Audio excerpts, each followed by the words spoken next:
Welcome back to Friday Night Lights. For those who love the sport of baseball, making it to the major leagues in some capacity is always a dream. In fact, one Erie native followed his heart and passion for the game, and it's given him a career of a lifetime. At a very early age, Dan Ross loved baseball. It all began when he played t-ball as a youth and continued all the way through high school. One of his proudest moments on the diamond came in 2006. Under the coaching direction of the late Joe Lunger, the Villa Maria baseball team finished state runner-up, but the Victors were the first team from Erie County to reach the state finals. One thing about us is we weren't like the greatest players ever, but when we all went on the field, we all went out there together, and we all had each other's backs, and if one guy wasn't playing well that day, the next guy picked him up. Knowing that a career playing baseball was slim, Ross turned his attention to other aspects of the game.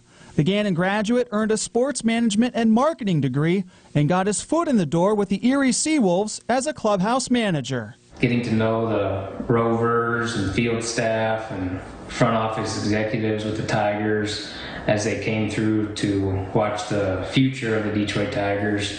Getting to know them, guys like David Chad, who is now the assistant GM, and Al Avila, who's the GM.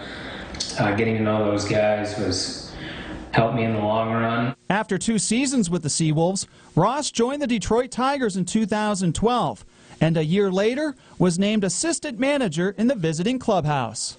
When it comes to his fondest memories, his 2 favorites were on the world stage. My fondest memory would be working the 2019 All-Star Game in Cleveland. The good thing about working on the visiting side in Detroit is you get to meet all the equipment managers and everyone throughout the league. And Tony Amato, the equipment manager for the Cleveland Indians, asked me to be a part of his staff for the All-Star Game.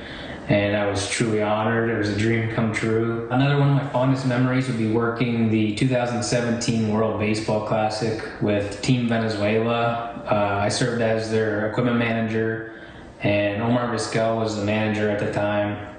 He was also our first base coach in Detroit. Miguel Cabrera, Victor Martinez, Bruce Rondon, and Francisco Rodriguez all represented Team Venezuela, and they were also on the Tigers. I mean, it was a dream come true being able to travel the country and more so the world with Team Venezuela and all those guys. As Ross's career continues for years to come, he cannot help but credit a pair of men who led him on the right path. John Fry and Joe Lunger. Without them, I don't think I'd be working in baseball right now.